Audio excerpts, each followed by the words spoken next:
This is Ackermann. How are you? Good morning. Wonderful. Thank you. How are you? I'm fine. How's the weather in Portland or in Tualatin this morning? What a boring question. Is it Uh, raining? it's dry and there was a beautiful sunrise.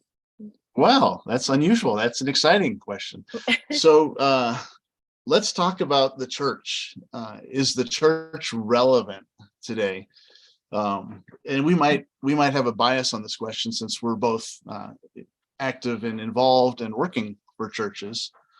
Uh, Maybe. Who's to say? I think most of the world would say, the percentage of the world would say that church is not relevant. But Yeah, or higher power, or okay, you need to find hope in that. I think a lot of people see that relevancy and don't necessarily see the deeper culture shift and heart okay, shift and all the now we're rest. talking. So spirituality is Hmm. relevant for most people, even if Yeah. the organized church. Most people, most cultures have a religion that they think is core to their culture and has relevancy there. I think that if you're talking Gen Z, maybe millennials exclusively, does the organized church have a relevant role in your life?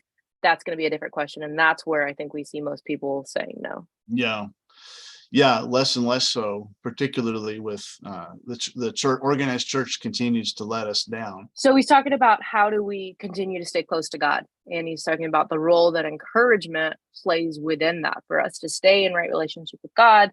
We need each other. We need encouragement from each other. And Hebrews Mhm. 10:24, it says, let us consider how we may spur one another on toward love and good deeds. Let us not give up meeting together as some are in the habit of doing, but let us encourage one another, and all the more as we see the day approaching. And then he starts talking about when we fall into sin.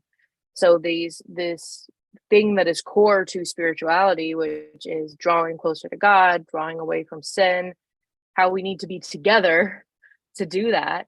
Mhm. And even then they were like, that's a little much. I think I could do this thing on my own. They saw those people slipping into discouragement and sin. And so Paul's saying we need each other to be able Mhm. to do this right. I think that our idea of meeting together and their idea of meeting together is different too. So meeting together, obviously was happening in homes and in temples for those who were Jewish.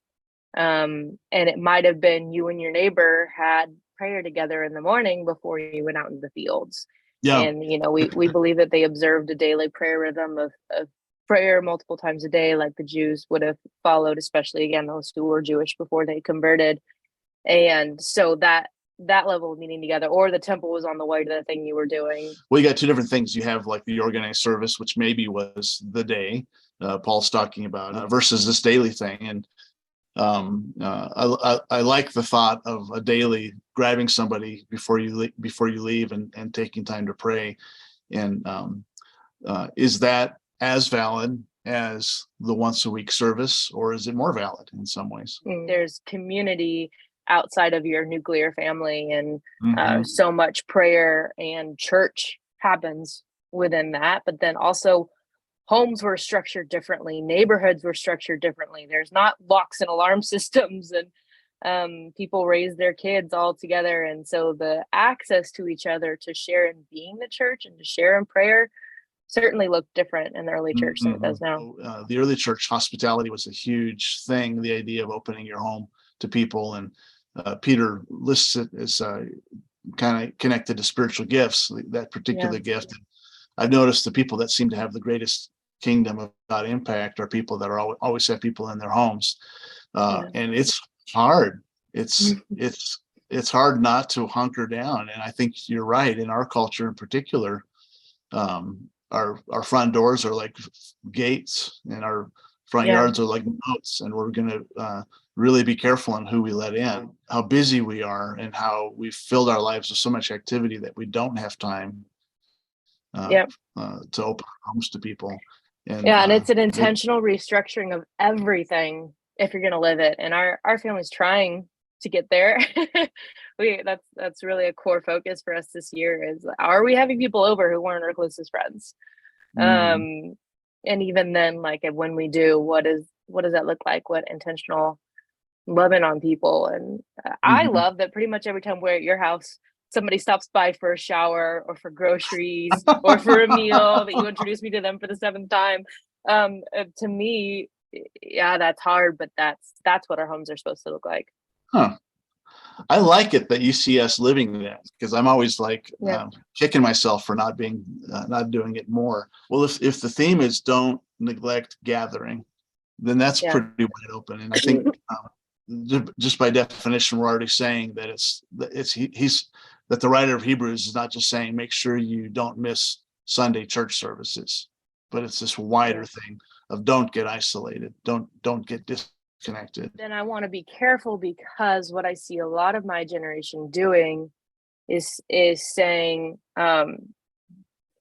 is trying to find a cheap substitute. In my perspective, trying to find a cheap substitute for the Sunday gathering. And I think sometimes it's because it's going to happen in theory and then it doesn't happen in reality. People are hurt by the organized church.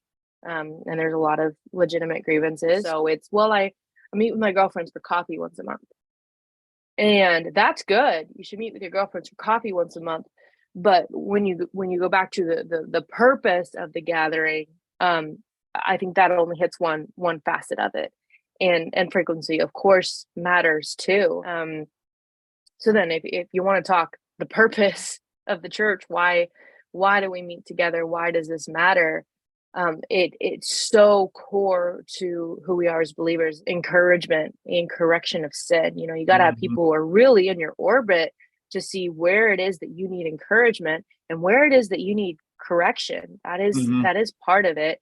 But then it's also teaching in the word. And yet it seems like people that don't gather, they're living their lives in ways that they know they shouldn't. And eventually for most people, they don't want to, but they're sort of stuck in it. You can't get away from walking in freedom, and joy is also connected to walking in purity. And it's hard to walk in purity if you're not encouraged by scripture and you're not encouraged by other people, because